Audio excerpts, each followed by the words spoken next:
Excellencies, Ministers, honoured officials from the multilateral agencies, ladies and gentlemen, welcome to this, the third session of the Global Small Island Developing States Leaders, also known as SIDS. My name is Juliet Foster, and over the next 90 minutes, I shall be guiding you through what I believe will be a lively and thought-provoking debate on SIDS and technologies of communication and information. The organisers of GSL are grateful for the very kind sponsorship of Bayer in supporting these debates at transnational level. So thank you so much for your support. Let's now focus on the topic in hand.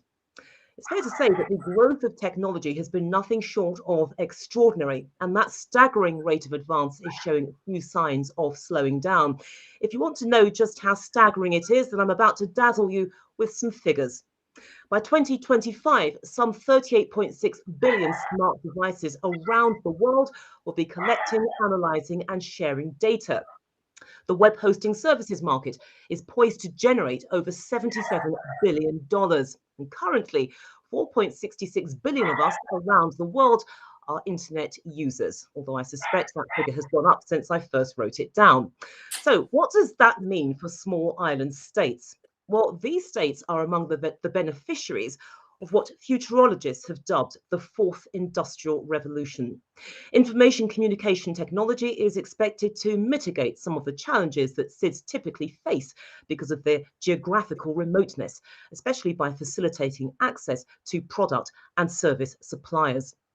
The bottom line is that ICD is the foundation enabling SIDS to diversify their economies, boost their manufacturing output, obtain greater access to global supply and value chains, and improve their disaster preparedness, points that were highlighted in the 2014 Samoa SIDS Pathway UN report.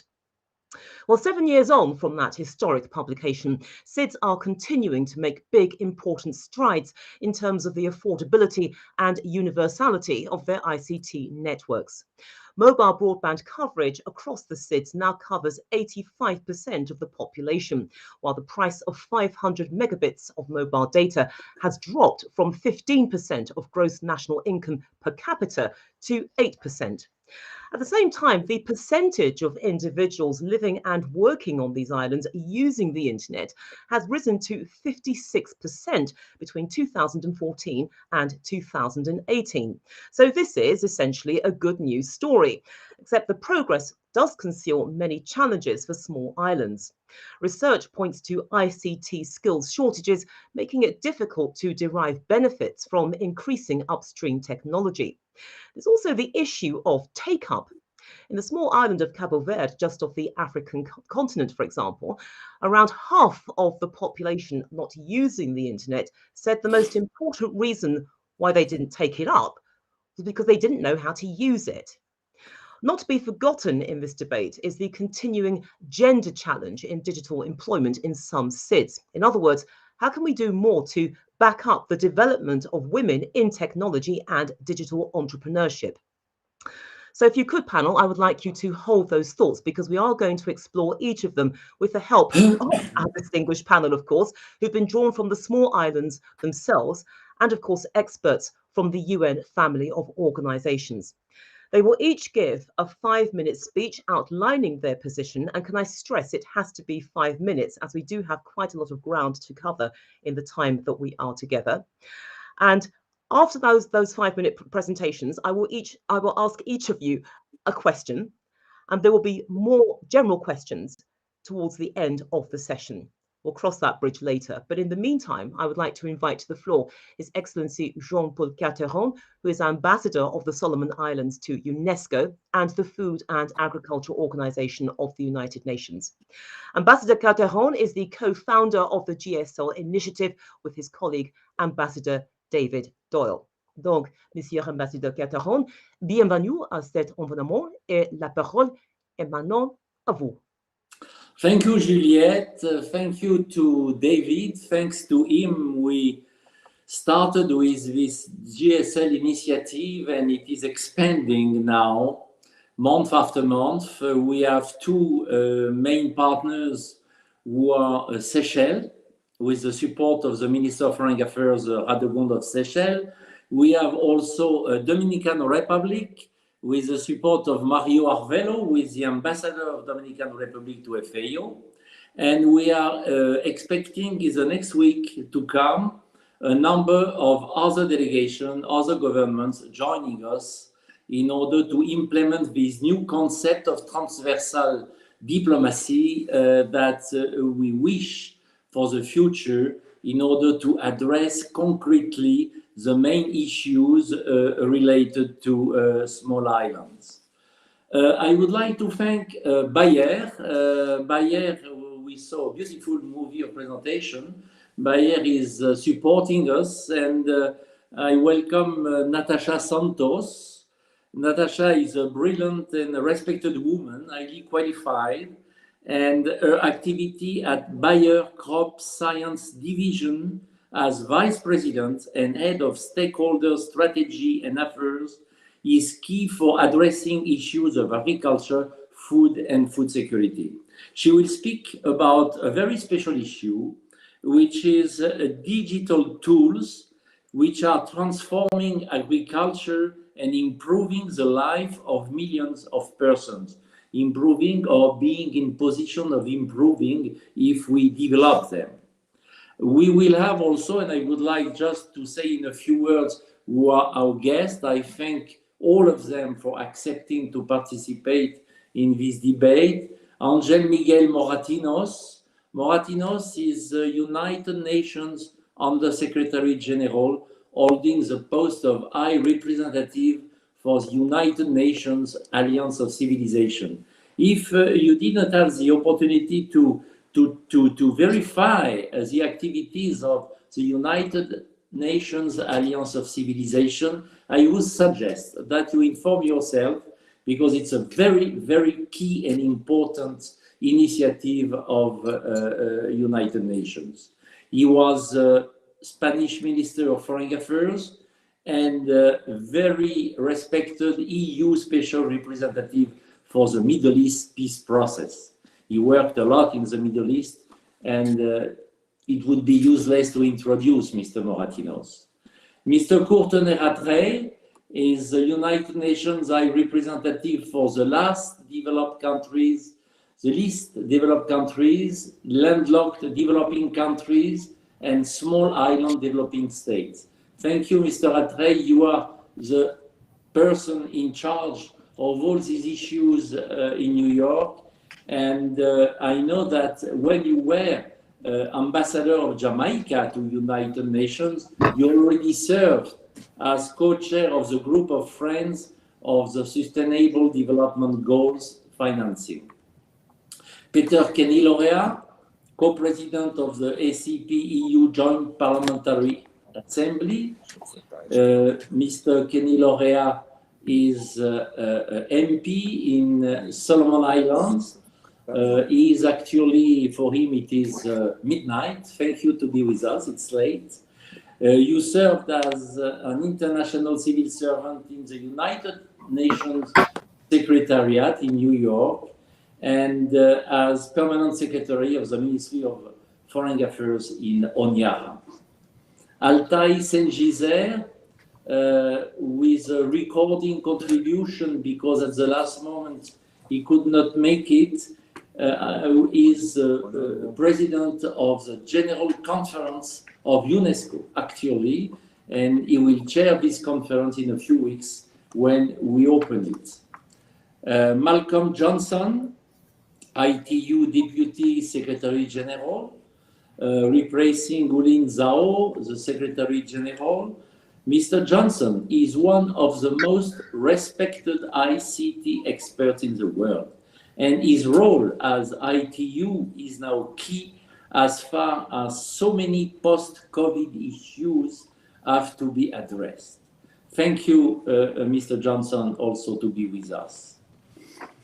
Nikhil Seth, I will say that we are close friends. Nikhil Seth is the Executive Director of the United Nations Institute for Training and Research.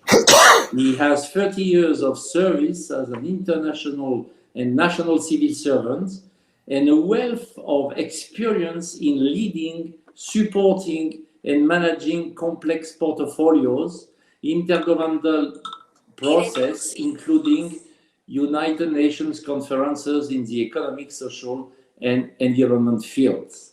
He served as the head of the Office of the Secretary General of the United Nations Conference on Sustainable Development, and I like that Nikhil is with us today because so many issues are related to his competence and his experience, and we wait for him to share it with us. And finally, I would like to thank Juliette, because Juliette has been accompanying us during the first sessions, now with these ICT sessions. And be sure, Juliette, that we appreciate your dedication, your time, your energy, your competence. And now I give you the floor back. Thank you. Thank you very much, Monsieur Ambassador. Je vous remercie. That's the last of my French. In fact, I'm not going to inflict more of it on you, but thank you so much for that wonderful address. And let's begin now with the first of our panelists. I would like to introduce His Excellency Miguel Angel Martinez Guabe, who is the United Nations High Representative for the Alliance of Civilizations. Now, this is a role to which he was appointed in 2019. As Spain's former ambassador to Israel, Mr. Martinez has built his professional and political career around international relationships and development cooperation. So, Excellency, I'm now going to hand the floor to you. So thank you very much. I don't know if you hear me. It's always a nightmare with this webinar.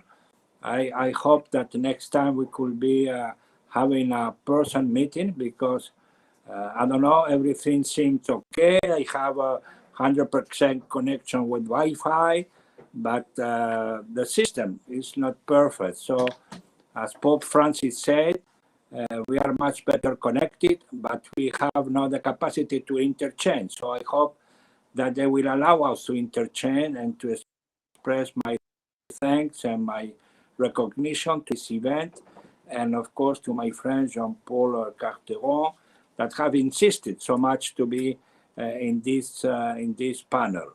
I think it's a extremely timely discussion, and most of you will ask yourself why a high representative of the United Nations Alliance of Civilization participate in a debate where the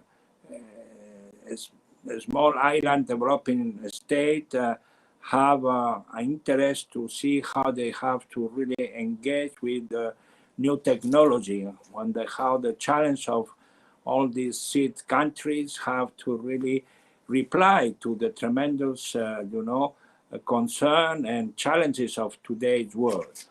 Well, I will try to explain why I think we can modestly, the United Alliance of Civilization, to this debate, and even I will have some a specific proposal to share with you. Let's start by allowing me to make a general diagnosis where we are in the world.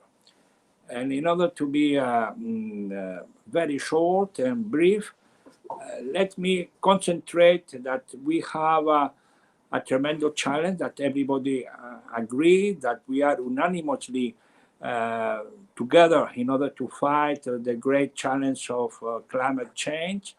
I mean, you are, as me, as everybody, behind that goal, and we have to save the planet. Okay, we have to save the planet. I think the small island development state has been fighting for that. You have succeeded to really get your voice heard. You have your own specific, panels and effort of the international community towards your legitimate requirement and right. And I think we are advancing with difficulties, with a lot of hurdles and obstacles, but we are advancing towards this goal.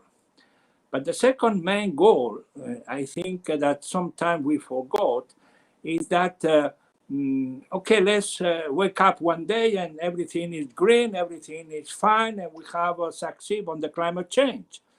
But unfortunately, we are not able to live together. we are not accepting the others. We are not accepting, that people are different ourselves, that we have to kill and to continue violence, aggressivity in the different conflict and crises.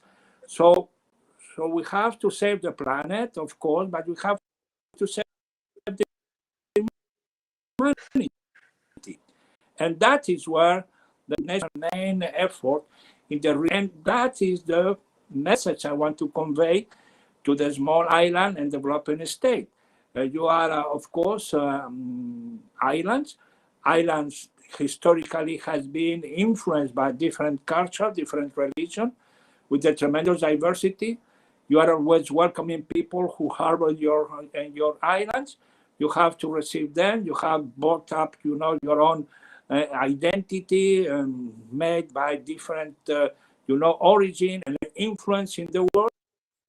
At the same time, obliged to respond to different challenges of today. You have, of course, like any country, any state, any nation, problems of social cohesion. You have problems of discrimination. You have problem of how to combine multiple belief and religion and, inclination. So that is what we have also to take into account. And I think that is what I think the United Nations Alliance of Civilization can provide to you. Unfortunately, even I have in the group of friends of the United Nations Alliance of Civilization 150 countries out of 193. There are some small island developing states that are a member of group of friends, but still not so many. And there has been not a real, let's say, policy or a strategy towards you. And so I offer you that since this panel debate, you could be join, the Alliance of Civilization group of friends. There are main problems about prevention diplomacy, education, youth, migration, media, women issues. We have also been very active in certain, mediation, cultural, religious conflict, where we can provide certain help and help and analysis and experience. And we are, of course, working on counterterrorism activities as being, the soft diplomacy tool for the future. And we are also protecting, our, all the minorities and all religious sites as a plan of UN Secretary General for protecting and safeguarding religious sites. And with our friend, the Director General of UNITAR, the United Nations Alliance of Civilization, is organizing, putting application, a mapping of religious sites. So we are at your disposal in order that we can work together in these areas. But nevertheless, I think the main question of today's seminar is about the relation between new information and the transformation of the digital world in another area of cooperation and understanding.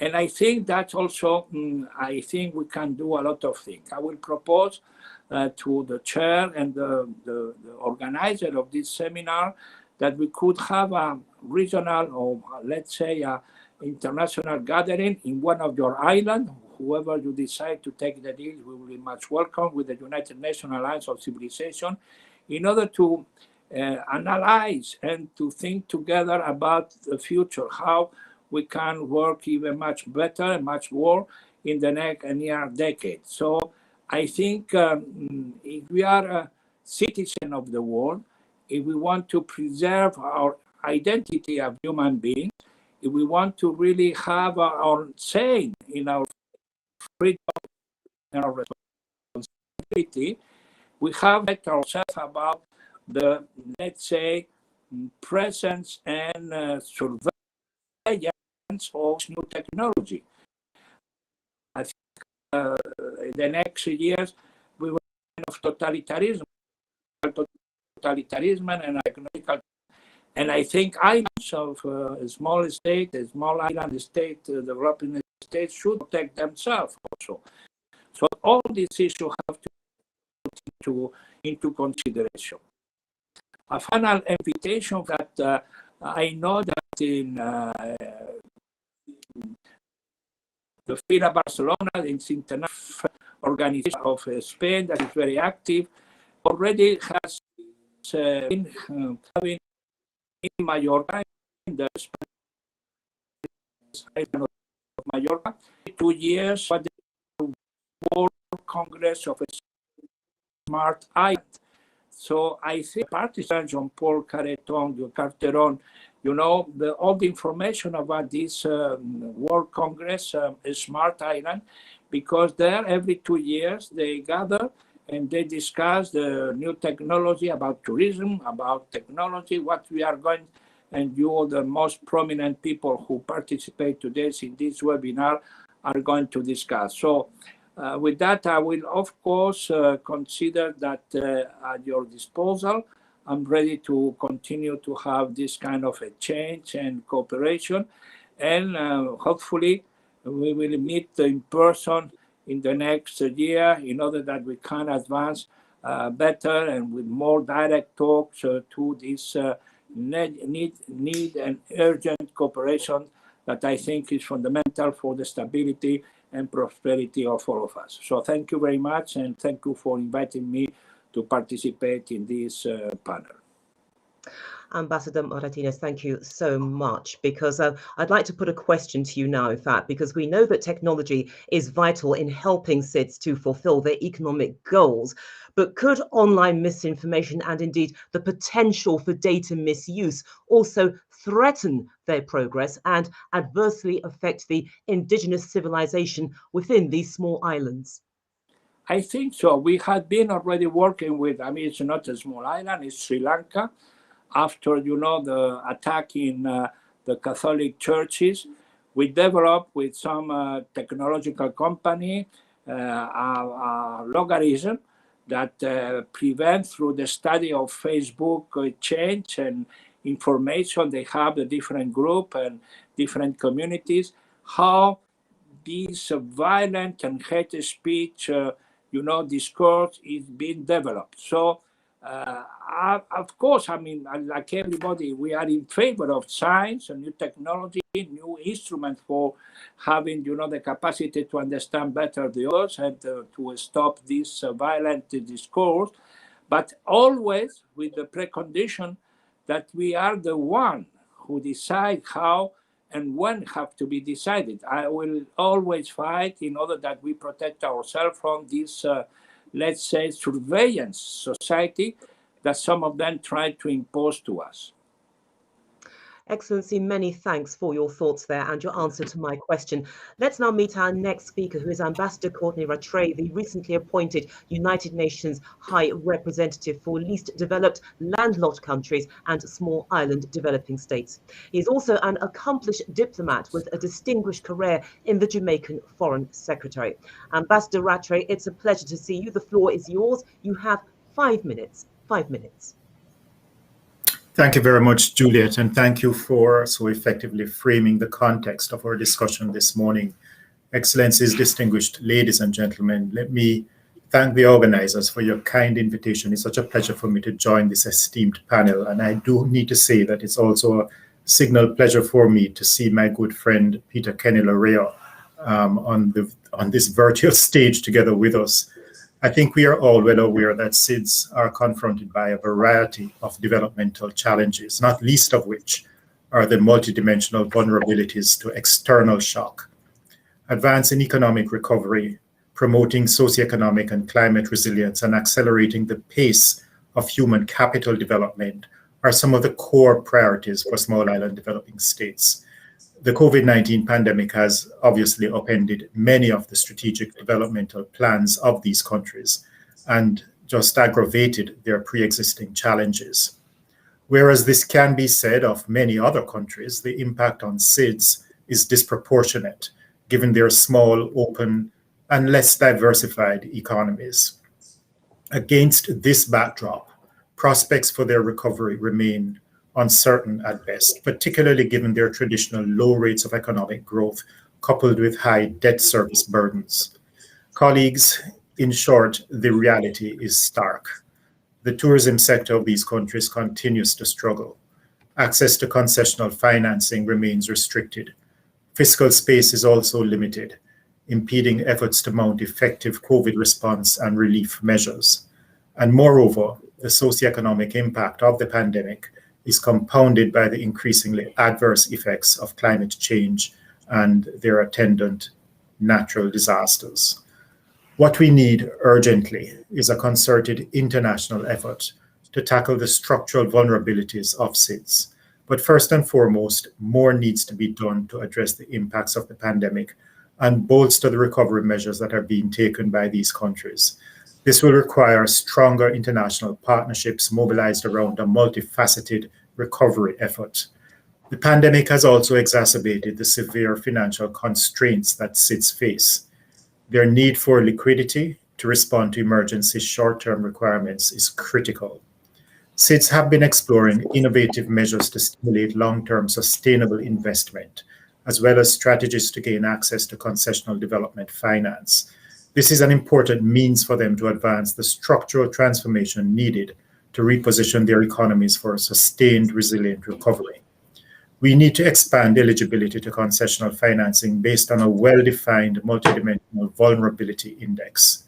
The UN system, including my office, has embarked on a process towards the potential development of a multidimensional vulnerability index for SIDS. We look forward to exploiting this tool for increased access to concessional finance based on a country's potential vulnerability to external shock. Let me say a little bit about debt because it looms large in these countries. SIDS also need sustainable debt solutions, including comprehensive debt relief. Highly indebted SIDS are unlikely to achieve the levels of economic development required to achieve the goals of the Samoa Pathway and the 2030 Agenda, given their heavy debt servicing burdens. We need, therefore, to explore in practical terms initiatives related to debt suspensions and innovative debt swaps. Moreover, we need once and for all to reform the international debt architecture through sustainable debt restructuring solutions that are effective not only in dealing with Paris Club and non-Paris Club bilateral creditors, but also in dealing with private creditors, which are, I think, as many people know, a growing share of the debt of sovereign countries. Ladies and gentlemen, we cannot address the economic and financial recovery in SIDS without examining the impacts of COVID-19 on the tourism and health sectors and the ripple effects on commerce, distribution, and employment, as well as on transportation, agriculture, fisheries, trade, and other sectors. These sectors can all benefit from improved information and communication technologies. The value of the internet as a critical driver of technological innovation has been made more apparent during this pandemic. It is therefore of concern that only half of the SIDS population are using the internet. This is a far cry from the experience in developed countries where 9 out of every 10 individuals use the internet. The pandemic has highlighted the urgent need for accelerated technological innovation to enable SIDS to reap the benefits associated with remote learning, telemedicine, e-commerce, and e-governance. Digital transformation requires investment in digital infrastructure, including widespread access to broadband internet and electronic devices, as well as improvement in digital skills and development of local content. One way of financing such initiatives is through public-private partnerships. These, as you know, have long been used to build and operate infrastructure projects, including in ICTs. And I think such initiatives would help to reach underserved areas, such as rural and remote islands. Strategies to mainstream digital technologies and processes in government administration, commerce, health, education, as well as in relation to disaster risk reduction and other activities are urgently needed.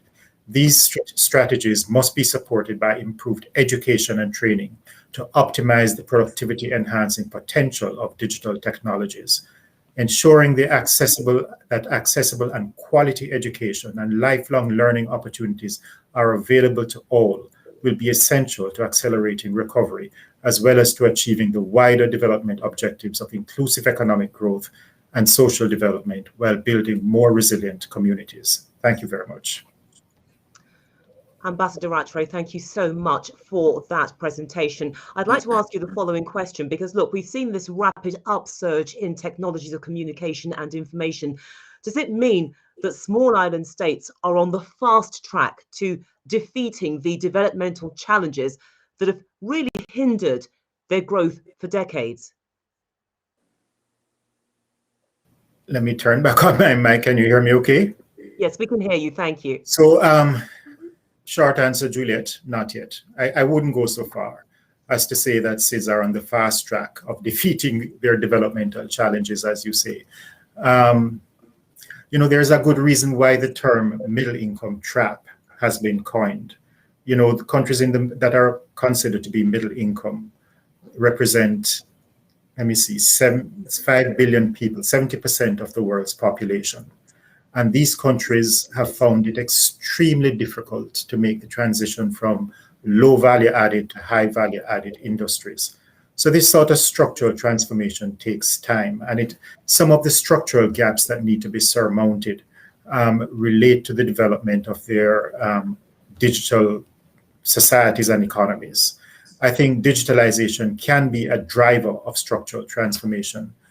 My concern is that although access to the internet is now, I think it's recognized globally as a vital public service, it has yet to reach in a sort of pervasive way many persons in the global south.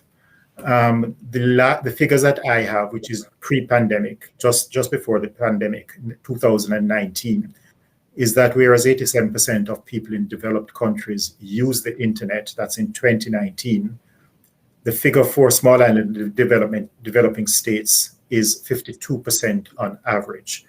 And within these countries, within the SIDS themselves, rural areas are disproportionately bearing the brunt. So they are not connected disproportionately.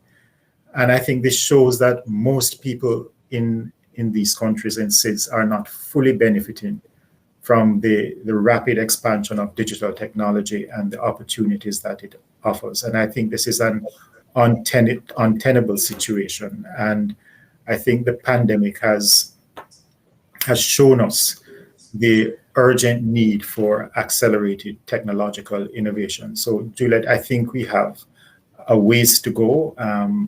Where we are is just not sufficient. We don't like the position that we are in now, and we really have to get closer to where the developed countries are. That is what meets with our aspirations, our developmental aspirations.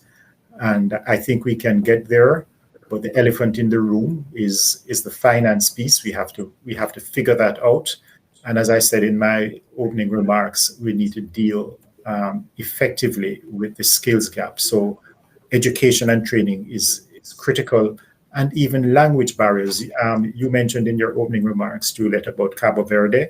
That is also an inhibitor to access to technologies, because we know that many of these technologies and language platforms, it's English language that is utilized, and that kind of shuts out people like those in Cabo Verde that speak a language like Portuguese that is not widely in use around the world. So let me just leave it at that, Julia. Thank you very much for the question. Well, thank you so much for that, Ambassador Rattray. Some really powerful points that was made in that presentation and indeed in your answer. So lots there for us to discuss as well in more detail. But let me now welcome our next speaker, who is the Honourable Peter Keneleria. Apologies for the mispronunciation there, sir. He is President of the Organisation of the African, Caribbean and Pacific States Parliamentary Assembly and co-president of the OACPS EU Parliamentary Assembly. So, Mr. President, it's very good to see you. The floor is now yours. You have 5 minutes.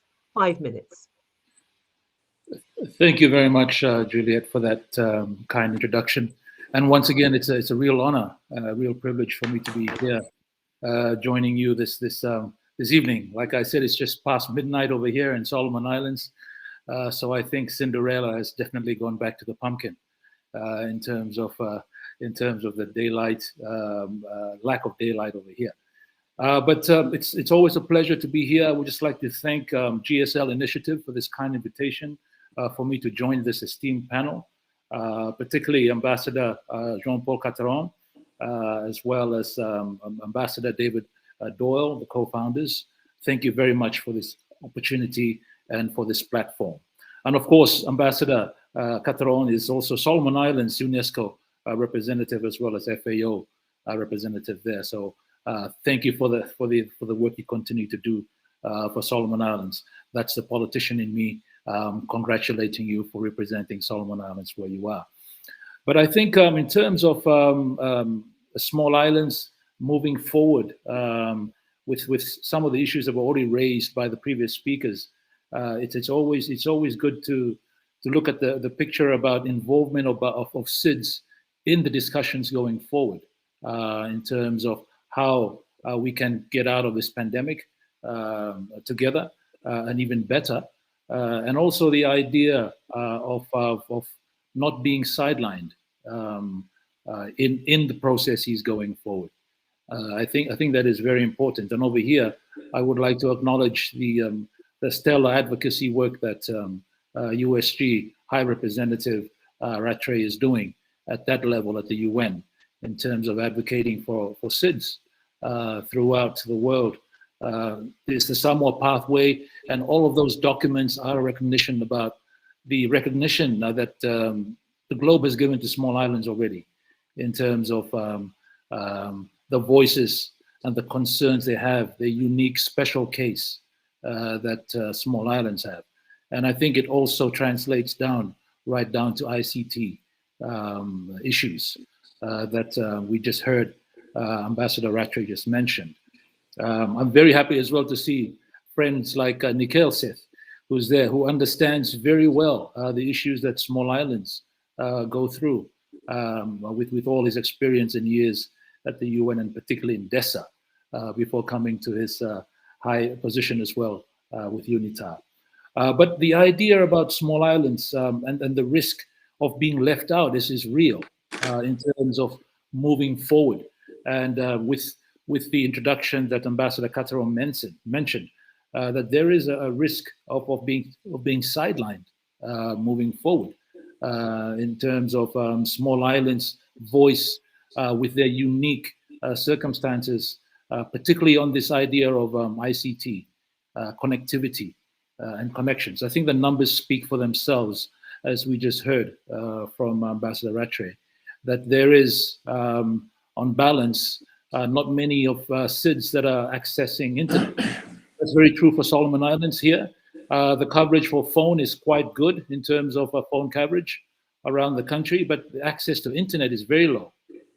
It's just mainly around the administrative capital or the capital city. But in the rural areas, people are still using what they call their button phones, or the press button phones, they call it. So the smartphones is not yet penetrated into some of our small islands. But I think going forward, the idea for us to reduce that risk that is there to being not being heard is something that we should work together to help push that forward, so that we, the voice of SIDS, continue to be heard as well, even in this discussion on ICT. I think we need to have a good seat at the table with the discussions going forward, coming out of COVID, how we can use this time to perhaps reset some of our thinking and moving forward in terms of the ideas of make sure that ICT benefits everybody, including SIDS. SIDS can be incubators. SIDS can be laboratories as well for a lot of things, including ICTs. So, if you can do it in SIDS, you can do it anywhere, as I would like to say as well. The challenges that SIDS present, and they're quite wide variety of SIDS. Within SIDS as well, we have least developed countries within SIDS as well. So those challenges are there that can cover the wider globe as well in terms of a focus, particularly on SIDS. But I think the need to be more strategic going forward, and SIDS folks are not very interested in Internet of Things. They're interested in internet that makes a difference. in everyday life, in education, promoting engineering, real substantive outcomes. I think that is where perhaps SIDS are looking at in terms of that. And I think for a specific focus, it's always good as well to have a focus on issues. And here the ocean is something that technology around that is something that the SIDS can be leaders there of, including communication, but beyond that, the technology itself that is driven by SIDS around the oceans is something that SIDS can definitely be leaders of. And I think for this, the idea that, as we've already heard, it's an inherent difficulty for SIDS to face, in terms of attracting investment and those that are interested in these areas to at least invest in SIDS is always a problem. But we've got, I think, other examples that we can look at here as well. I'm sure things like the LDC Technology Bank, that is there for the LDC. Something similar like that can also be done for small island developing states, particularly in this space. At least it brings people together, brings partners together to be focused very much on what is there. And I know you're keeping time, but the idea of using our SIDS diaspora, there are many SIDS around that are sitting in quite big positions. I would like to think so, in some of the high tech companies around the globe. I think a reach out to those folks would be a big plus for an islander like myself, who are very proud of what they've done. But I think they have a lot to also contribute back to SIDS. Because like I always say, you can take the girl or the boy out of the islands, but you can never take the islands out of the girl and the boy. They're always islanders at heart. So I think they're just waiting for some outreach to them and allow them to be part of this moving forward. So we now have green technologies that are going around the world now. Let's focus on the big blue technology for SIDS, and then focus on something like that rallies small islands around a point that everybody feels a part of. Of course, the general policy setting is there, but I think it really makes a difference when we really focus our efforts around specifics. And I think the ocean is one, of course, with climate change, that's very much related. That is one that we can definitely, I think, rally around and bring international support and solidarity for SIDS around. And I think international agreements already start acknowledging that. We have the UNCLOS, the United Nations Law of the Sea, that talks about regional centers for marine science technology. These have not yet been established anywhere in the world. I would love to see a SIDS region take that up and actually implement that part of the UNCLOS, which has always been problematic because, as we all know, it deals with transfer of technology. But these are issues that we are coming down to the crux of it. But I think, yes, we can reduce the risk of being perhaps left aside, and we can definitely be in the driver's seat, SIDS, moving forward with some of these themes that I just outlined, and with all your help in terms of moving us forward. Thank you very much, Juliet. Thank you very much for that, Peter Kene-Laria. Now, don't go away, because you mentioned the R word there, risk. Let's stay with that idea. Is there a risk that small island developing states could be sidelined or seen as spectators in this fourth industrial revolution? Yes. I think, as I mentioned, there is a real risk in terms of being left aside. Of course, the international community through the United Nations have already started to recognize small islands' special case, and that is a big credit to small islands themselves.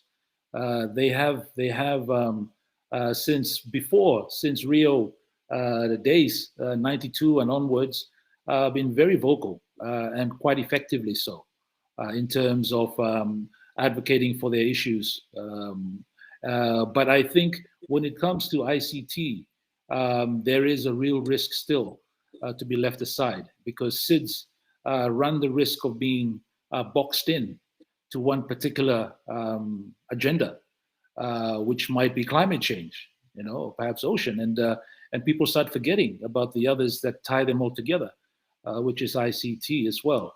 And I think that's where the risk lies. And I think in terms of mitigating that risk is what we're trying to find here. And I think these kinds of platforms definitely help in terms of mitigating those risks.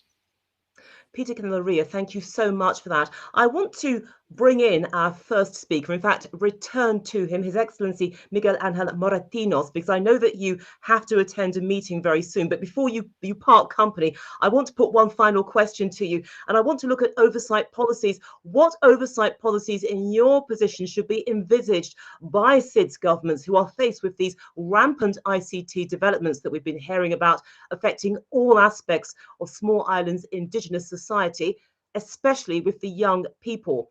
And could unfettered ICT developments on those islands actually damage the profile of their civilization? So if you could unmute yourself, we can't hear you. Could you unmute yourself, please? Thank you.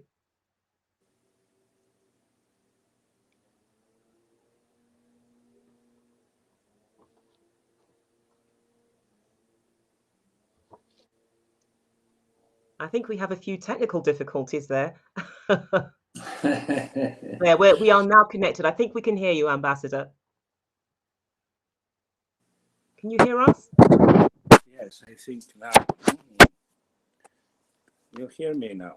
Yes, we can hear you. Thank you so much. And also thank you for waiting, because I know that you have a meeting to attend. Well, I'm in Bologna. I have a G20 meeting on preparatory work for the G20 on the issues of social inclusion. And of course, again, I think the youth and education are extremely important issue. I've been following the two of my people who intervene after me, and I know how important is the pandemic. I know how important the climate change. I know how important is, the new technology of the ocean. But again, my message to all of you is that at the end of the day, we are human beings, and we have to live together. And a small island is a small island, and you are going to be confronted with tremendous challenge. Who could imagine that in an island like New Zealand, far away of any terrorist or any Middle East issue, they could have such a tremendous, atrocious incident attack in Christchurch? So the problem of living together should put in the agenda, please. It's not contradictory. Of course, we are going to have a small island development state on this existential challenge of climate change, of ocean. But if you don't take care of your own people inside your island, they will fail. So the youth program that have for us in the United Nations Alliance of Civilization a priority in our development activities should be part of your policy. So again, I'm ready, either Solomon or Samoa, whoever who want to take the lead, to organize a regional or international meeting and forum about a small island developing state, in order that we address all these issues. Of course, the youth are going to be our main concern. And I think that should be our priority for the next decades. Excellency, many thanks for your contribution. We welcome that. Now, our next speaker is Alpay Cengiz, who is the ambassador of the Republic of Turkey and also president of the General Conference of UNESCO. He is a long-standing Turkish career diplomat who's previously served as the ambassador to Tajikistan and the Republic of Ireland. Now, unfortunately, Ambassador Cengiz is unable to join us, but he did send us this message, which offers some views on the broader political challenge facing small island developing states. Here is his message.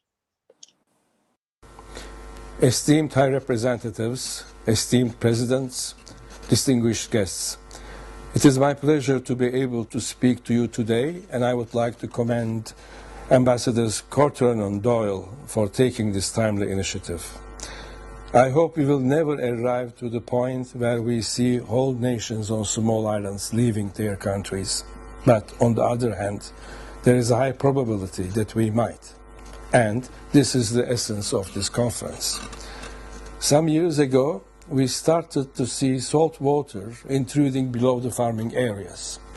This was the first sign indicating that things were going from bad to worse, and this was more than a whisper.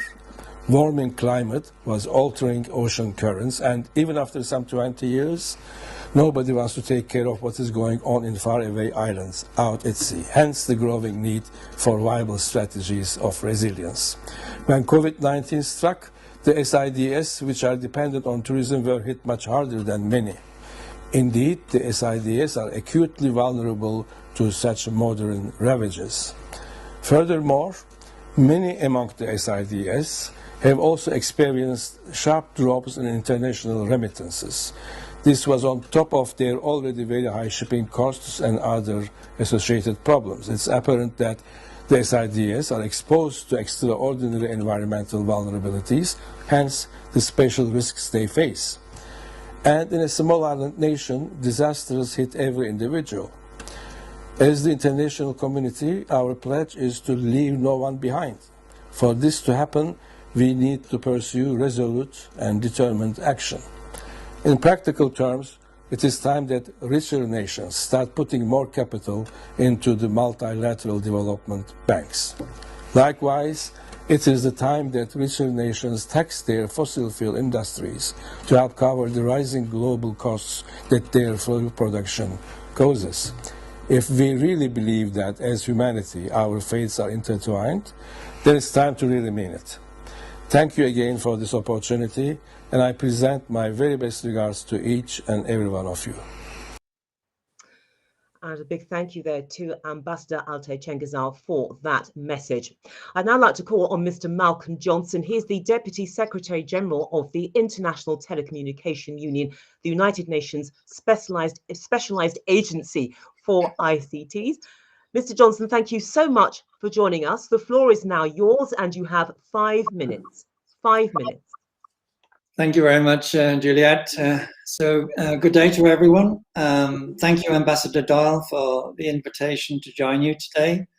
The last time I had the pleasure of visiting St. Kitts and Nevis was to attend a Caribbean Telecommunication Union regional ministerial meeting. At that meeting, I encouraged participants to take full advantage of the remote participation that ITU has been offering for participation in ITU meetings and conferences since 2010, stressing how important it was for their voice to be heard in ITU as the lead UN agency for ICTs. Of course, nobody then could have foreseen the situation now where we're all working online remotely. And the global pandemic has put ICTs at the center of so many people's lives, businesses, in such a short period. Since March last year, ITU has remained fully operational, and we've held over 8,000 virtual events with a total of more than 10,000 e-meetings and almost 300,000 remote participants. So remote participation just shows how extensive the work in ITU can be. And it's important because ITU's mission is to connect the world. In ITU, it has always been recognized that small island developing states had particular challenges and were therefore priority countries. As such, we have provided SIDS with highly targeted and concentrated assistance in areas ranging from market regulatory reforms to emergency telecommunications and disaster response, cybersecurity, ICT infrastructure, spectrum management, and climate change adaptation and mitigation. Right now, for example, we're rolling out an initiative in the Pacific that will help deliver digital services in education, agriculture, and health to support the recovery post-COVID. The Smart Islands initiative is one of many projects undertaken by ITU since the start of the pandemic to boost digital transformation in the hardest to connect communities, including SIDs. These initiatives address the specific challenges and vulnerabilities facing SIDS, from expanding access to affordable and reliable connectivity to promoting digital literacy. They emphasize the importance of multi-stakeholder collaboration in creating an equal digital future for everyone in SIDS and around the world. We stand at a turning point. If we tap into new innovations like low Earth orbiting satellite constellations, made possible by the decisions adopted at ITU's last radio communication conference, and if we continue to raise the profile of the challenges in SIDS, as we did last year by making available for the first time estimates on internet access in these countries, and if we collaborate and cooperate with each other, all the various organizations involved in this endeavor, to bring our own specific competencies to the table and avoid duplication of effort, then SIDS will be well on their way to achieving universal, equitable, and affordable access to ICTs. Thank you very much.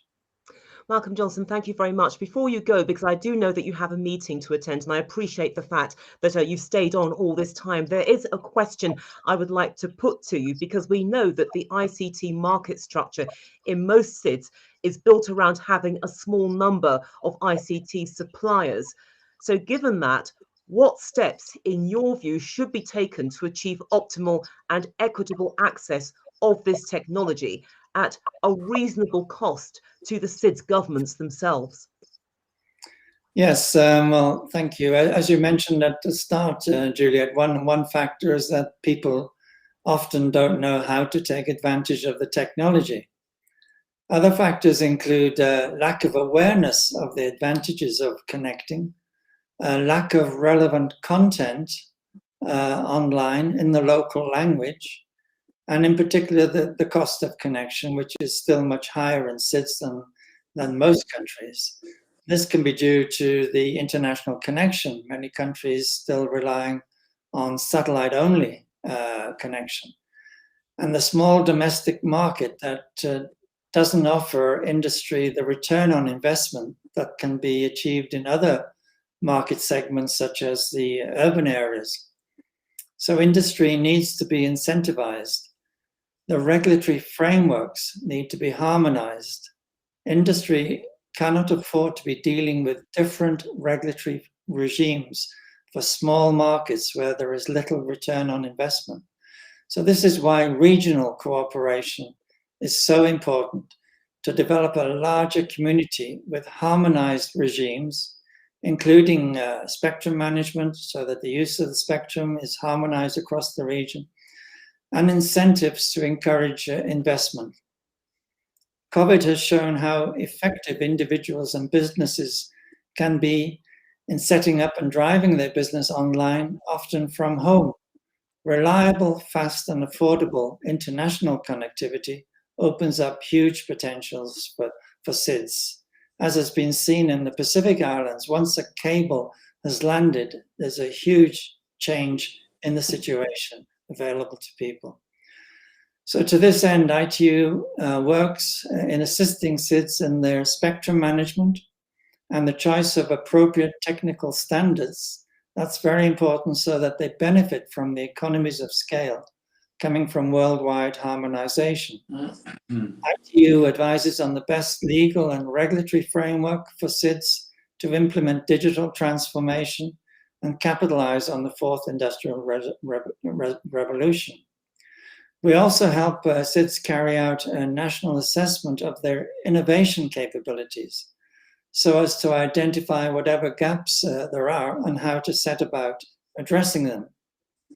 Cost-based tariffs should be the guiding principle, coupled with universal access to ensure that no one is left behind, and that digital and gender divides are narrowed. Digital skills must be developed fully to take advantage of the technology. And ITU and UNICEF has an initiative called GIGA, which is to connect every school to the internet. And ITU is also working with the ILO on a digital skills project to encourage youth to take advantage of the work opportunities of the technology. As well as we have in ITU an online educational platform we call Academy, and our digital transformation centers are working to this end. We also have a new initiative to help SIDS recover from COVID, which we're currently rolling out in the Pacific. So information on all of these areas of work and initiatives is available on the ITU website. I'd like to encourage everyone to take advantage of them. And finally, let me reaffirm ITU's commitment to assist SIDS overcoming their challenges through the use of this technology. Thank you, Julia. Mr. Johnson, thank you. And I'd like to extend that gratitude on behalf of all the members of our panel for your excellent contribution. Could you please welcome our next speaker, Mr. Nikhil Seth. Now, he is the Executive Director of the United Nations Institute for Training and Research, otherwise known as UNITAR. He has extensive experience as an international and national civil servant and has been deeply involved in leading, supporting and managing complex portfolios and intergovernmental processes. So, Nikhil Seth, the floor is now yours. You have 5 minutes. 5 minutes. I get the message, Juliet, of the 5 minutes. Thank you. But it's such a pleasure to be with all of you today and with so many people that I've worked with and I know so very well. I wanted to just start by saying that as the UN Secretariat lead on the APIA conference on SIDS and also the Secretary of the Mauritius conference 5 years before, I was really struck by the extent to which geography determines the life and welfare of the citizens of these states. And small size, of course, means thin markets. It means lack of diversification. It means susceptibility to disasters, high transport and communications costs, and high infrastructure costs. And the main drivers of this life and welfare of citizens include the health of the oceans, obviously, fisheries in particular, and tourism, the impact of climate change, especially rising sea levels and ocean acidification, and as many people have mentioned today, the importance of regional approaches, as many of the SIDS do not have the critical mass to enjoy economies of scale in transport, in trade, and education. And of course, all the discussions we've been in on SIDS over the years in the UN, we have led to a deeper understanding on the concept of the blue economy, the oceans economy, and the special needs of SIDS in reaching the SDGs and the promises of the Samoa pathway. It's very clear to me that for these reasons that are outlined and which were outlined by Peter and by Courtney, SIDS are, ICTs were really created for SIDS in a sense. They have the potential of addressing so many, if used wisely, if the issues that were mentioned by the previous speaker on access, on skilling, on affordability of these technologies, and its proper use. Juliet, you asked someone the question on the bads of the new technology, of course, but that's not particular to SIDS. That's a global phenomena which we probably also have to address more specifically and carefully in SIDS because they are generally homogeneous societies plagued by their own problems, and the power of the internet in information. People believe, they have great faith in what they read and see on the internet. So yes, there is a downside, but the potential of ICTs is so great that we really need to focus today on how we can maximize this potential. And as every speaker has said this morning, the access of reliable, affordable ICTs is key for all the pillars of sustainable development of SIDS. Education, health, empowerment of women, everything we talk about in the SDGs, it's necessary, I think, to help them grow and become more resilient to disaster risks they face. I don't want to repeat everything related to the ICTs, And I want to just focus on one area, which is an area which UNITAR specializes a great deal in. And we worked a lot with the UK Space Agency and the Commonwealth in Solomon Islands, Vanuatu, and Fiji on what we called common sensing of using satellite technology for so many things of practical use for SIDS countries. The UN Satellite Center is a part of UNITAR and UNOSAT, and we have used satellite remote sensing capabilities to support the countries that I mentioned to build resilience on the devastating impacts of climate change and improving access to climate finance. We provided training on GIS, as we call. The wonderful thing about satellite imagery is that satellites cover the same spot over a long period of time. So if you see images of 20 years and compare them, you can come up with very meaningful conclusions and policy conclusions, which are much more than 1,000,000 words written on the same subject. So we've helped these countries in mapping their freshwater, in looking at coastal zone erosion, and of course in strengthening their applications for global funding. When it's the GCF or it's the GEF, they constantly, the small islands constantly struggle in making their case. And buttressing their case with all this kind of satellite imagery information helps them a lot in accessing global finance. So satellite data and geospatial technology help improve access to global funding and for several other purposes. We have a common sensing knowledge hub. We help train trainers, and we have covered areas of food security, climate information, disaster risk reduction, and climate finance. Now, we provide technical backstopping services to them. We often link them to dedicated servers in CERN, which have tremendous computing power, which helps these countries. We have helped predict the loss and damage from various disasters.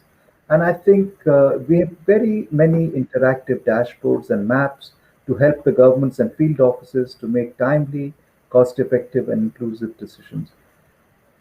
I think each SIDS country needs that critical mass of capacity in the different ministries, whether it's environment or land use planning or urban planning, to be able to use almost free of cost satellite imagery.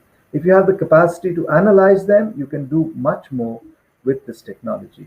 Of course, they need, on the ICT front, I think SIDS are doing well, but they need to do much better.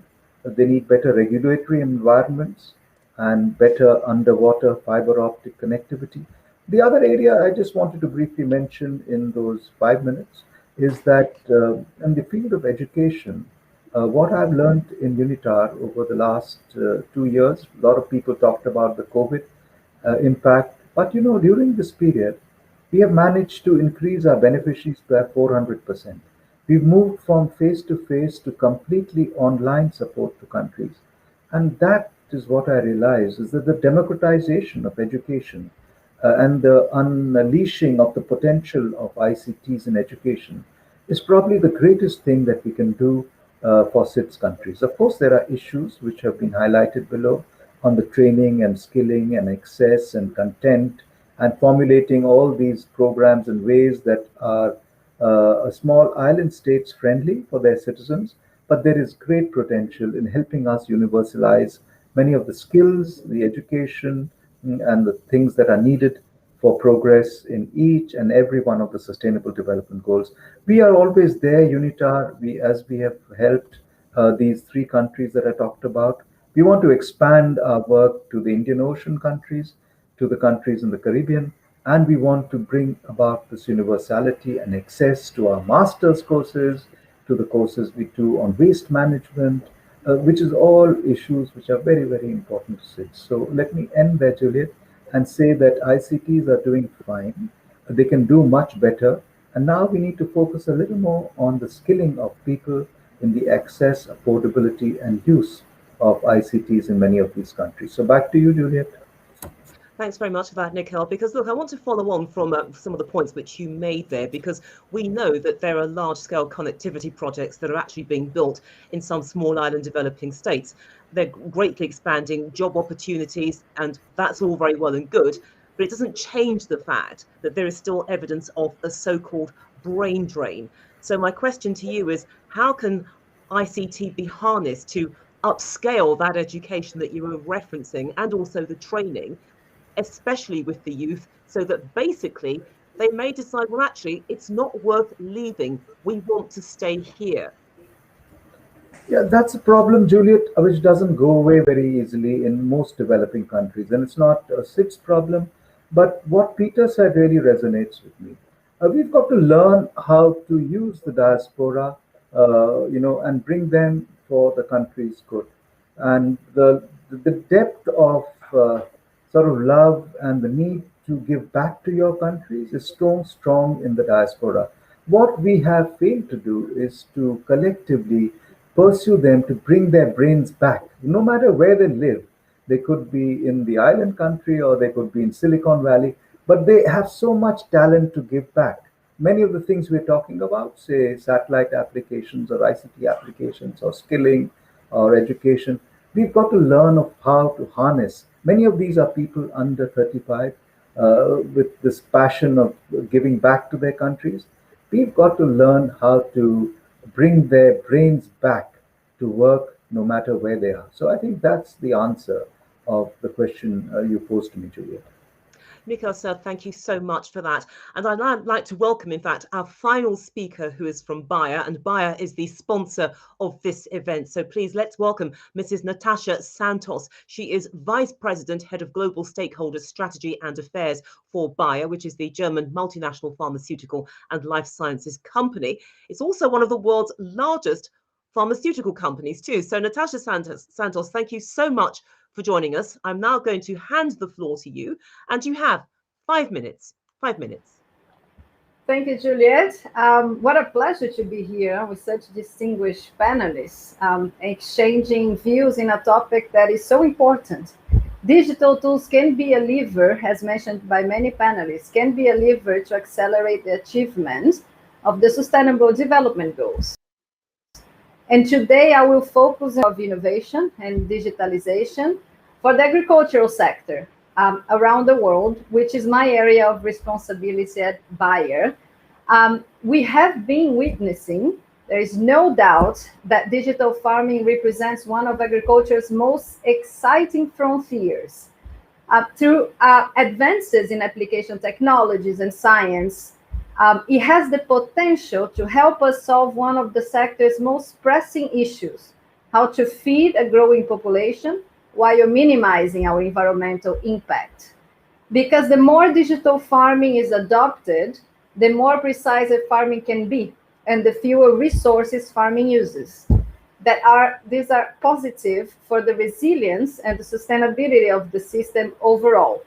Because when we combine farmers' knowledge of the land with these digitally enabled tools, we can create better economic management, as well as better in-field management practices. We can enhance soil fertility, we can stop erosion, and most important, we can limit water and land use and increase the climate resilience and reduce the use of farm inputs.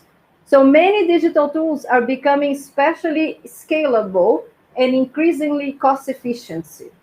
Nearly 70% of small-scale farmers around the world, this is globally covered, have mobile phones, making it easier, for example, for agronomic information, advice, and for those advices to be delivered directly to the farmer.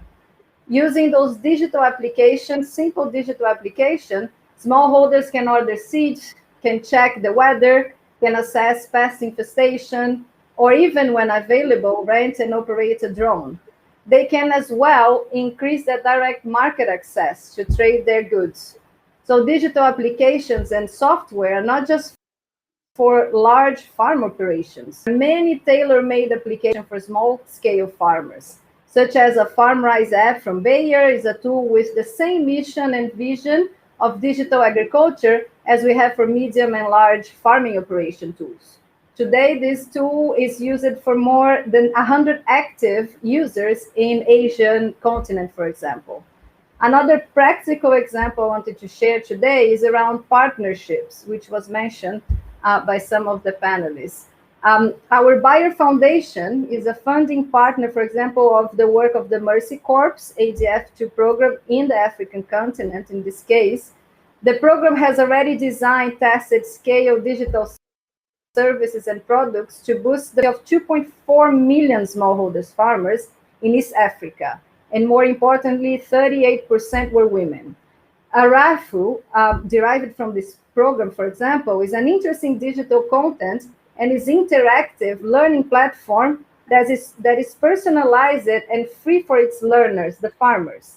This platform allows, for example, smart future phone users to learn via SMS, WhatsApp, Facebook, Messenger.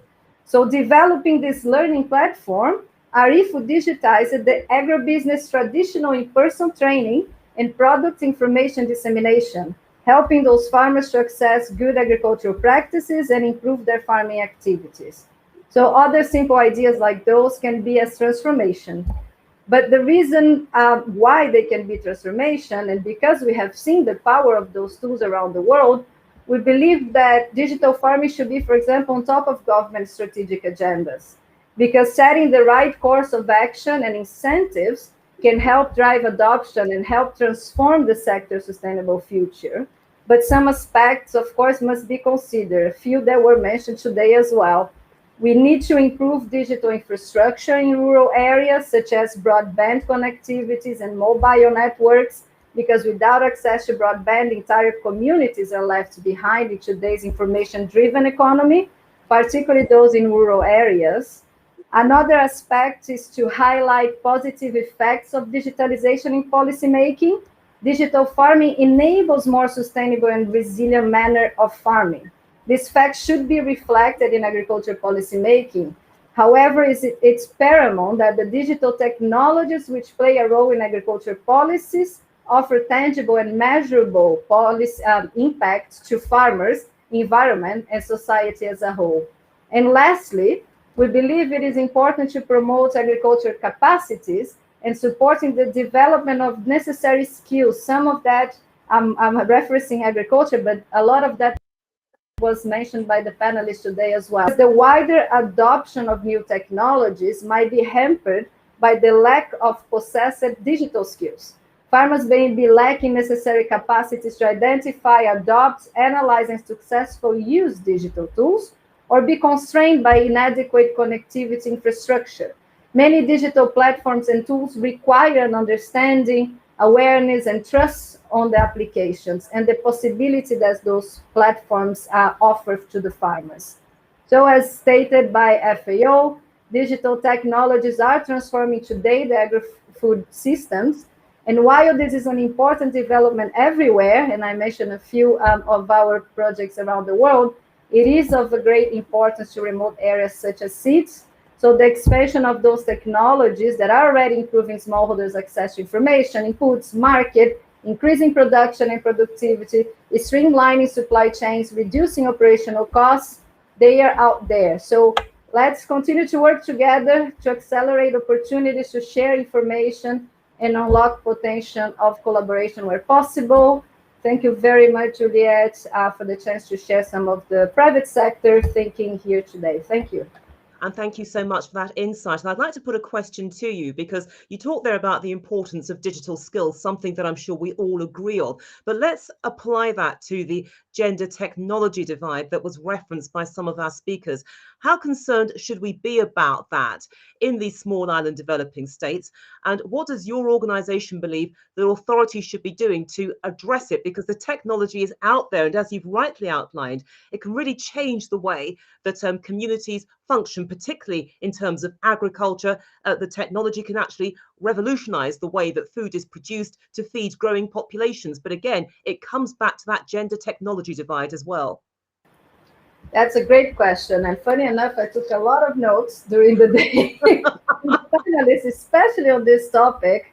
And that's a topic close to my heart as well, and not only a topic that is a priority to my organization, particularly when we think about working with the smallholders farmers and, more importantly, empowering women. We all know there's so many studies around the transformational impacts of empowering women. So what we have been doing is that all our smallholders projects work with a gender smart approach, meaning we must look at the percentage, or we must look at communities where women can be leaders and can be multipliers of technology.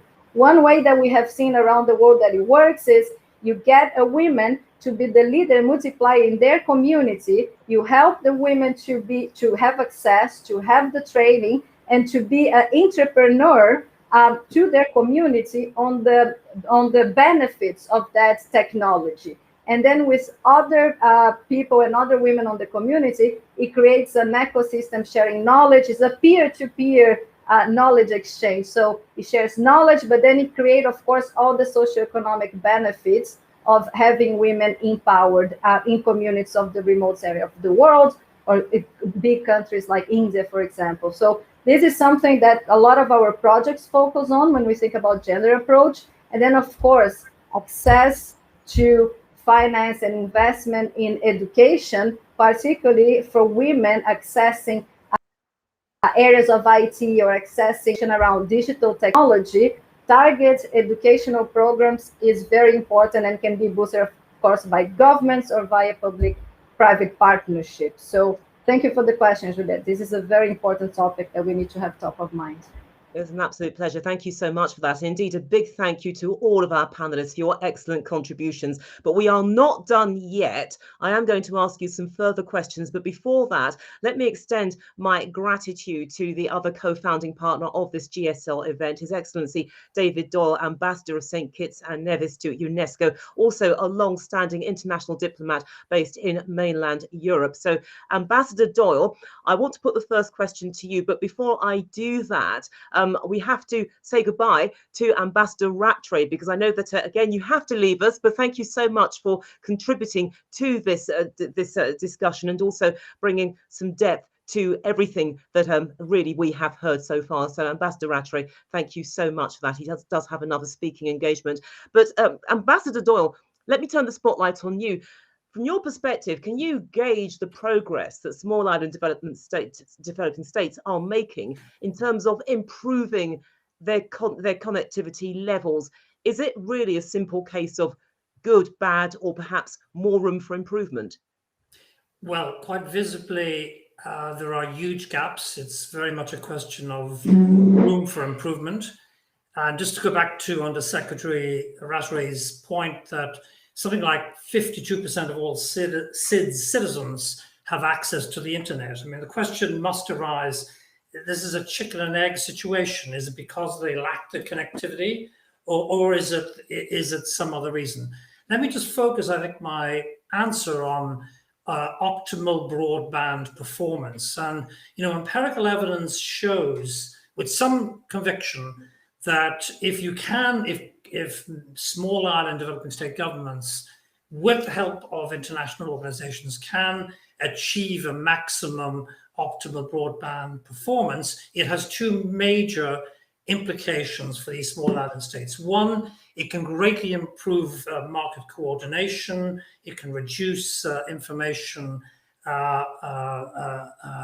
discord and asymmetries, and it can also, of course, greatly reduce transactional costs. All of this triggers, of course, the opening of new economic activities in the E area. Look at countries like Estonia, a small country that has gone completely digitalized, and it's done so with the help of optimal broadband performance. And the second area, where again empirical evidence is showing some degree of evidence that by making these investments in broadband, it has significant, but very significant implications in terms of student performance and achievement, particularly at primary school level.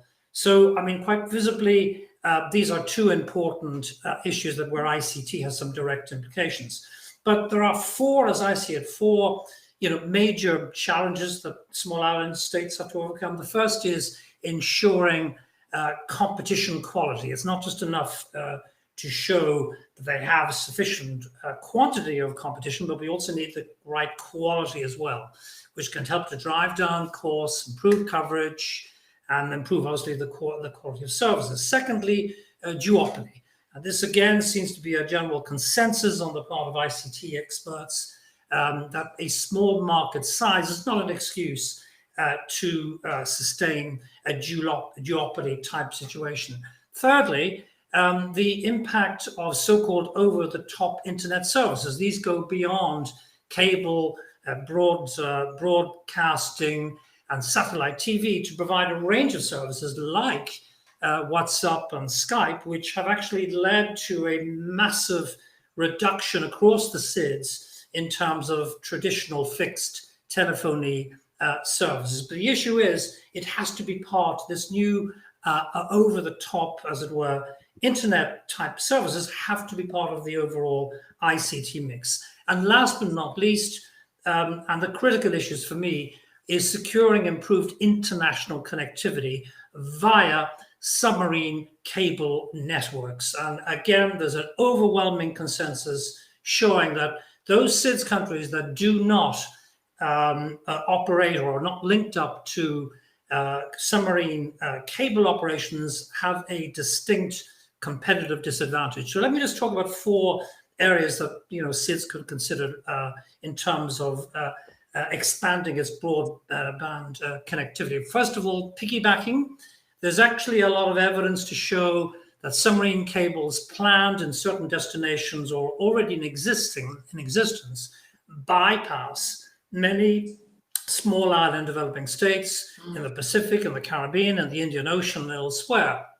And in some cases, they pass very close by individual member states of small islands who have either a single, as it were, link or may have no link whatsoever. There seems to be a lot of compelling evidence to show that we need a legal instrument, we need a legal framework, and this is where international organizations like the ITU, UNITAR, maybe UNESCO can intervene to ensure and work with SIDS in terms of developing appropriate policies for piggybacking vis-a-vis links, submarine cable links vis-a-vis other members, other states. Secondly, island hopping, the notion that a group of small island states can actually pool resources, which is more effective in terms of the necessary economies of scale and to justify the return of investment.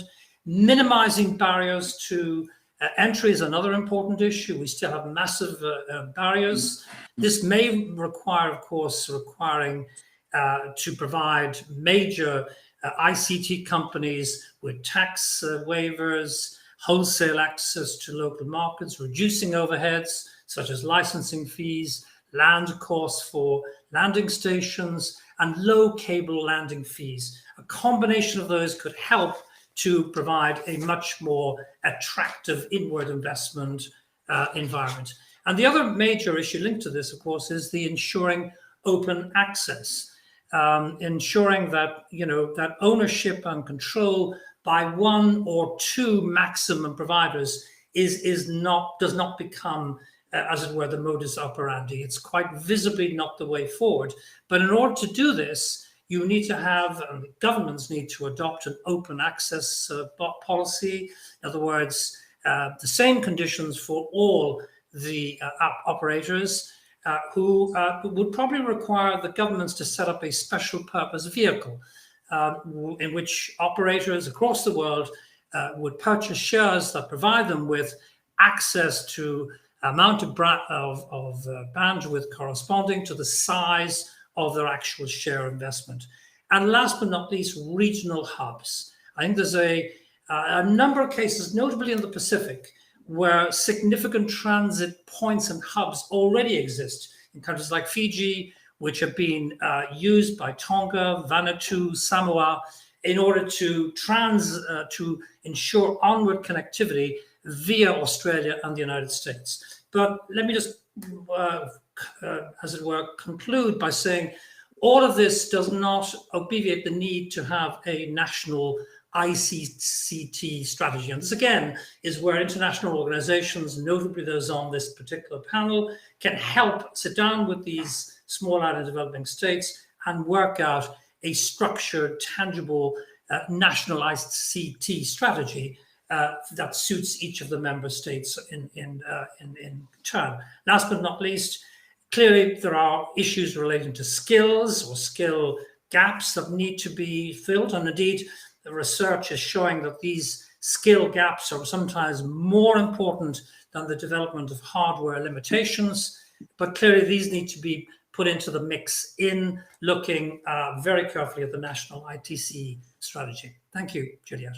Thank you very much for that response, Ambassador Doyle. And I actually want to pick up on something which you mentioned there. That was the duopoly. And I want to put this out to our audience. And in fact, Peter Canella-Ruy, if you can address this point, because look, the duopoly, does it hamper choice in small island developing states? And more to the point, does it also impede the level of take-up?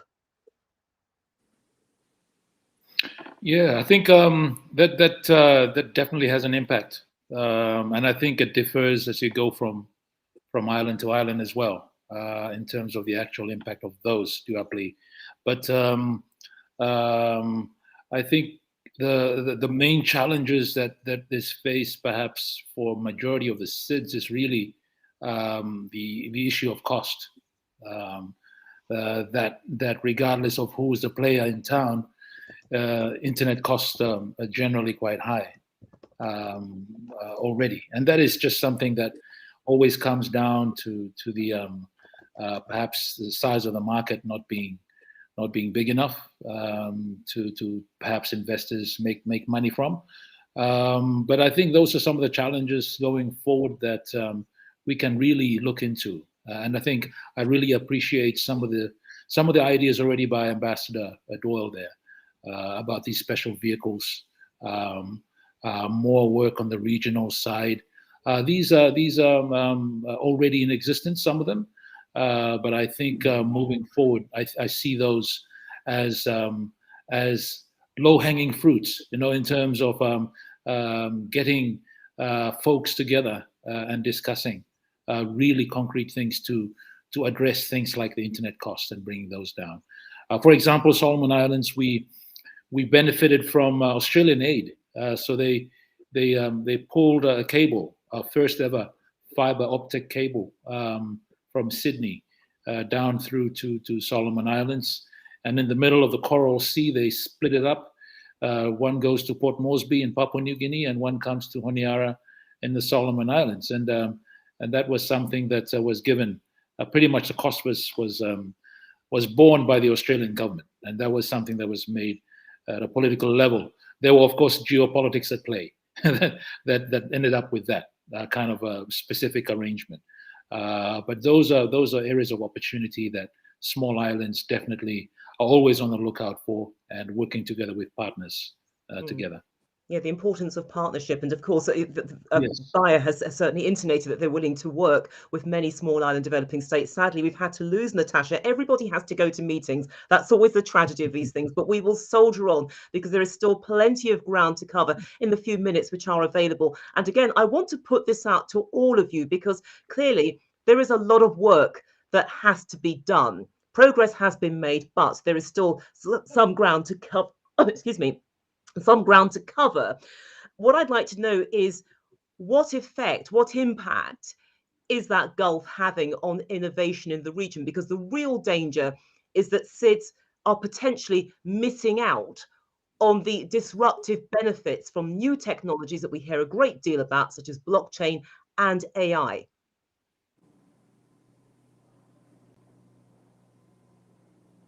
Yes, I think if I can, thank you, Juliet. That is definitely something that I'm very much aware and very concerned about, us missing out. And I think that comes down to the fact that many of the companies that do set up here, of course, are profit, oriented, and they want to make the best out of that in terms of the situation in the market, including the high cost of internet and SIDS. But I think when it comes to the specific issue, the idea of that diaspora comes back. The idea that you have already out there some very well qualified SIDS. With SIDS, we're talking about population size; they're not very big, but there's some very high qualified SIDS around already that are willing to help. I think a platform might need to be set that they would be able to lend their considerable talents there, because I think you mentioned earlier as well, the brain drain issue is a real issue for small islands that will continue to be there. We perhaps cannot stop it, but I think we might need to be smarter in terms of getting small islanders on board and helping out regardless of where they are. And ICT is a perfect model for that, because they can work from remotely and help us out with our issues going forward as well. Sure. And I'd like to put this question as well to Ambassador Doyle and Ambassador Catohon, because look, given the difficulties that we are seeing, issues about the take-up rate and the level of ICT penetration, etc., it is essentially uneven. The real worry is that some SIDS will be more or less advanced in their growth than others. And shouldn't we really be concerned about that, given that these countries are also dealing with issues arising from their geography?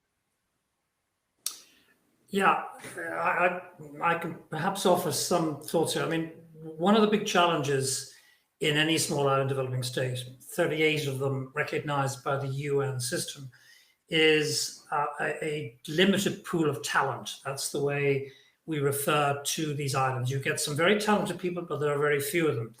And when it comes to developing and building regulatory capacity, developing applications and services associated with ICT, SIDS really does suffer from a chronic shortage of both software developers and the kind of innovative entrepreneurs that enable and galvanize, ecosystems that are normally associated with bigger countries. But here, this is where, again, I go back to, the role of international organizations, the UN family of organizations. The UN World Bank, for instance, has a very innovative, very compelling, successful entrepreneurship program for innovation in the Caribbean, which was launched a number of years ago, which helps to develop, high-tech startups through connection to several components with other large developed states.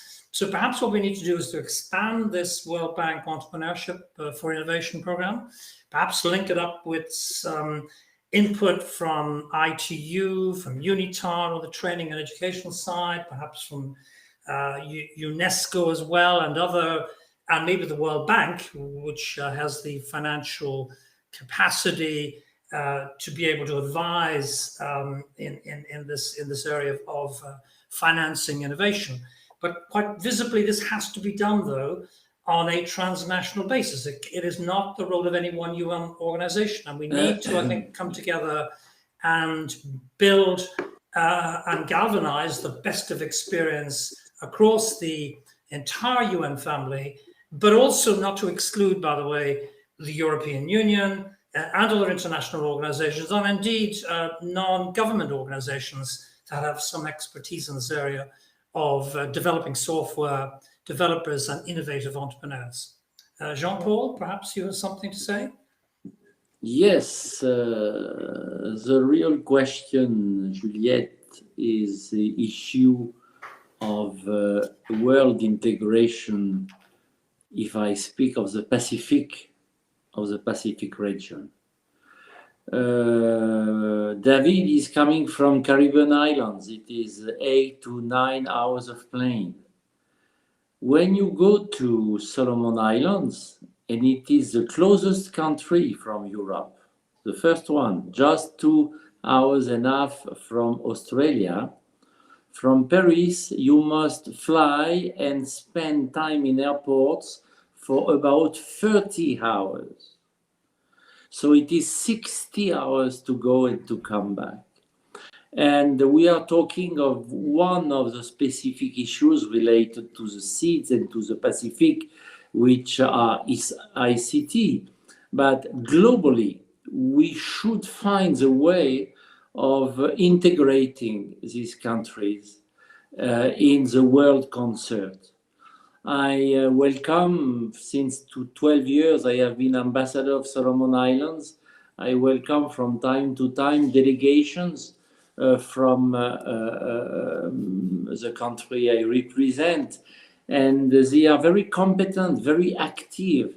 We have a lot of contacts. Every minister does his best, but when he is back, he is in another world.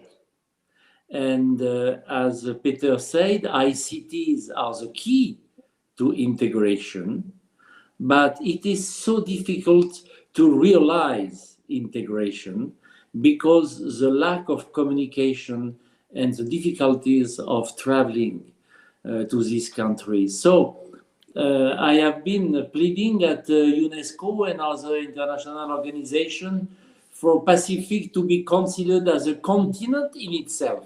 When I was at school, I learned that Pacific was a continent. And now we are put together with other Far Eastern countries, and we are not helped in the way of integration. And it is a long fight, a long process, and I am very happy that a man like Peter Kenny-Laurea is now chairing the Parliamentary Assembly of ACP, because it is a priority. We cannot be out of the game. We cannot be out of the game because there is a lack of human resources. There is a lack of financial resources. The diplomatic network of Pacific states is very, very low. They don't have enough diplomats. They are not represented. When I go to FAO meetings in Roma, all Pacific countries are represented on the paper, but I am the only Pacific ambassador. So excuse me to say these words, but it is a real problem. And of course, ICT allows us to do what we are doing, and it is exceptional that we can speak with Peter, who is actually in Honiara, and having this connection, but it is not enough. So I try to work, I try to improve the things, and we must, all of us, find new ways of what is called world integration. Thank you, Juliette. And thank you for that, Ambassador Cateron. I would like to allocate the final question in the few minutes that we have remaining to Peter Kenny-Laurea, because look, we know that most SIDS operate on the basis of a small number of ICT suppliers, obviously because of their market size. But the challenge, I guess, is to ensure that international regulatory oversight is robust and at the same time sustainable enough to ensure that SIDS get a fair, transparent, market-driven contract. The word harmonization was mentioned earlier in this discussion. So how can you ensure this will happen? Yes, thank you very much. And I think it's very much linked to the integration issue as well, that Ambassador Cateron just mentioned. Harmonization, I think, is one of these issues that even in small islands, there's always problems trying to harmonize, particularly in the Pacific. When we talk about regional integration, I think the Caribbean does it a little bit better than the Pacific, especially right down to economic. The Caribbean, I think, does that a little bit more better. Pacific, I think, as Ambassador Cateron Jean-Paul had mentioned, the geographic dispersion is just so large that it's in itself is really a deterrent to us getting into integration and, of course, harmonizing. So there is also this idea that we have still some baggage left over from our colonial masters. So a lot of them were the ones who were running the ICT after independence, even. Cable and wireless was everywhere. They were here in the Solomons for a long time, and then they was taken over by a government outfit, still owned by big share by government. So that is how ICT has been running, and lately the companies have come on board and tried to get a slice of the pie. But I think in terms of harmonization, there are certain linkages that has some baggages to do with flying the flag, kind of a thing with certain entities, particularly with airlines. You can see that everybody wants their own airlines, that sort of thing, and everybody's running at a loss. But it's just because of their pride and because of that a flag carrier that everybody does that. And to a certain extent, I see that as well with these fields like ICT, where it's quite expensive. The equipments keep on changing every second year, in terms of updating. It's very expensive exercise.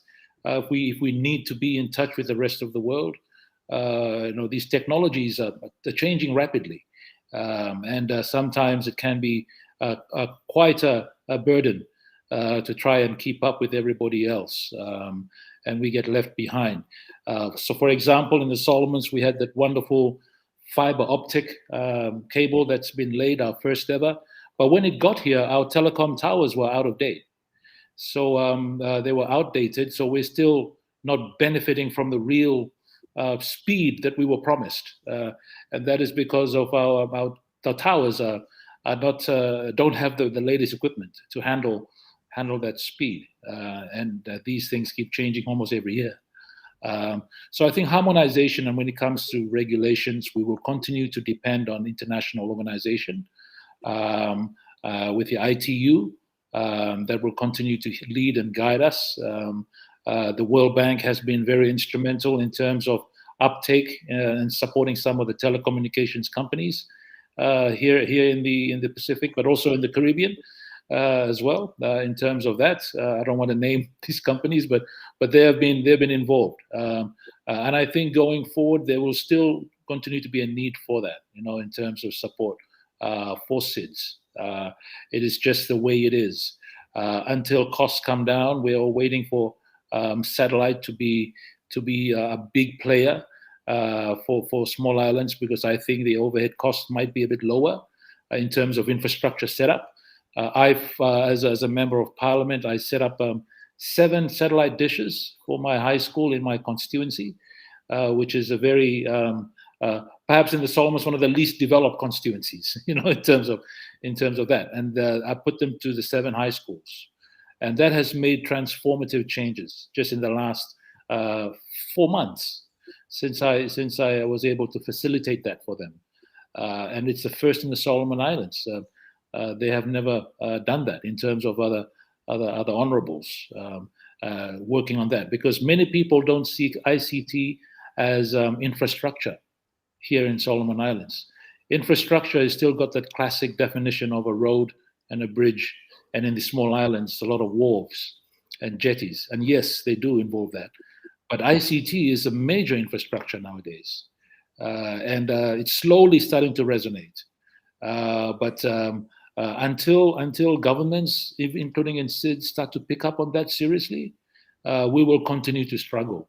That's how I feel, in terms of that realization that this is a crucial infrastructure for us, just like that road that we've been working on for how many years now. So that is where I think we really need to work. It comes back to the national governments. Regional harmonization, I think, will continue on through the assistance of ITU, and that will continue for some time, and we look forward to working with them. That's a very optimistic note on which to end this. To everybody here, thank you so much for your participation, and also to those of our panel who had to leave us because they had to attend various meetings, etc. But the contributions were most welcome, and there are grounds for optimism. There is a willingness for people to partner up, to work together, to bridge those gaps, because we've explored the importance of technology to SIDS states, the differences that they can make, and there's been no running away from the intricacies of the issues that are involved. They are very, very forensic, but there is no fear in taking these on and winning, because at the end of the day, the SIDS states, they have skin in the game, to take that phrase from you, Ambassador Calderon. But there we must leave it. Thank you so much, and good luck going forward, and I hope to meet you again in the not too distant future. Thank you. Thank you. Thank you. Thank you. Thank you, Ambassador. Good night, Peter. It's late. Thank you. Yes, it's Thank very you. nice. Get some rest. Bye-bye, Peter. Bye bye. Thank Thank you, you very much. Juliette. Bye-bye. Thank you. It's a pleasure.